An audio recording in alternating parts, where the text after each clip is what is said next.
There are a lot of things that Texans like to claim as their own, but liquor? Kris, Quita, can we add that to the list now? I don't know about that. You know what? It's kind of interesting that we're talking about this on Margarita Day. Is that what it is? It's appropriately National Margarita Day. And this liquor that we're talking about, Mike and Quita, happens to taste amazing in a margarita, but it's not made with tequila. In fact, the story behind this liquor is just as interesting as the three men who created it. Check it out. You get down to southwest Texas, and the first thing you notice is how striking the mountains are. What canvases those mountains and those hills is this plant that a lot of folks don't really notice. It just looks like a desert plant. Desilerion texanum. It's a sotol bush, and it just grows everywhere. Literally has Texas in the name. Green desert spoon. It doesn't grow anywhere else except for southwest Texas and northern Mexico. And if you go over to it and you try to touch it, you're liable to cut yourself. Once used by natives 10,000 years ago. They ate it just like it's an artichoke. Now this desert spoon is being harvested for the 21st century. There is a hint of the wild West Texas desert in every sip. Welcome to Desert Door. With its adobe-colored walls, light open space, and leather chairs cozied up against a fireplace, this distillery in the heart of the hill country is designed to make you feel that wild spirit of West Texas while you taste something unlike anything you've likely tried before. It's new and it's foreign, and not a lot of folks know what it is. It's tough to say. When you drink our spirit, you can actually get a sensation of where it was grown and what was special about the land. It tastes like Texas. Judson Kaufman, one of three founders of Desert Door, along with Brent Luby and Ryan Campbell. We fell in love with that, and we thought, man, the history of this plant and this beverage is so rich. It's a shame that no one in Texas is making it. And we thought, well, who better than the three of us to get it done? It all started as an idea inside a University of Texas classroom. Brent, Judson, and Ryan in the prestigious McCombs School of Business MBA program tasked with creating something new. The sotol plant they knew was used for moonshine in West Texas, but it wasn't produced anywhere in the U.S. outside of Mexico.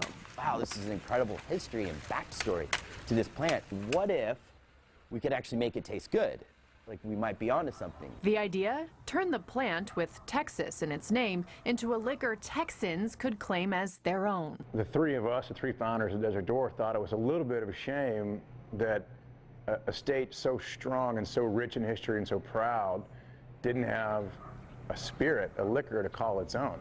Kentucky has bourbon, Tennessee's got whiskey. Well, what does Texas have?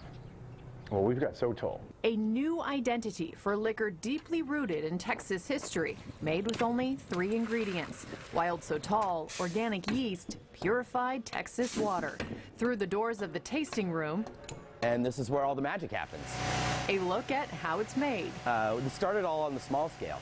We're cooking sotol in my wife's kitchen in pressure cookers. And like if you came to my house over about an 8-month period, every time people walked in, they'd be like, what's that smell? And my wife would say, oh, you know, Ryan's cooking sotol again. We had to convert that to like an industrial size thing, and this is what we ended up with. The pressure cooker at home cooked about 10 pounds. This thing will cook about 10,000 pounds. It's an impressive operation for a project that started in a classroom just 2 years ago.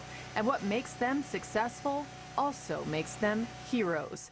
Judson, a former Navy SEAL, Brent, former Marine fighter pilot, and Ryan, former military intelligence analyst. I like to work really long hours, to work with a sense of purpose, to have a mission and focus on it. Everybody understands that overwhelming sense of responsibility and completing, or their importance to mission success.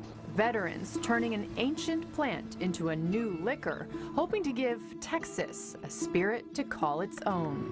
Everyone asks, what does it taste like? And the simple answer is, it tastes like nothing you've ever experienced. It's not, I can't describe it. it's not like anything you'll ever taste.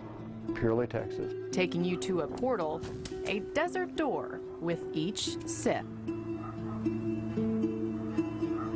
I'm intrigued. Yeah. want to try some of this. That's what you've been saying. We're like, I need to try that. They actually just sent out their first distribution of Desert Door this week, which is really exciting. But for now, if you want to taste it, you can go to their distillery in Driftwood. And they really want to focus on distributing it here in Austin and around Texas before they focus on the rest of the United States, because it's distinctly Texas. Yeah, truly Texas. Yeah, I love it. So we did ask you as well. Both of us did. What does it taste like? What is your assessment? Well, for research, I had to try it. And I will say that it tastes kind of like a really earthy, almost like a tequila whiskey blend. It's really easy to sip, and it blends well with a lot of different cocktails. And in fact, Austin 360 publication today named it as one of their top 10 best margaritas in town. Really? And they just opened a few months ago, so that was exciting. That's great. Yeah. We will have to try that. Yeah, Thanks, research. Kris. Yeah, Research. of course. But of course,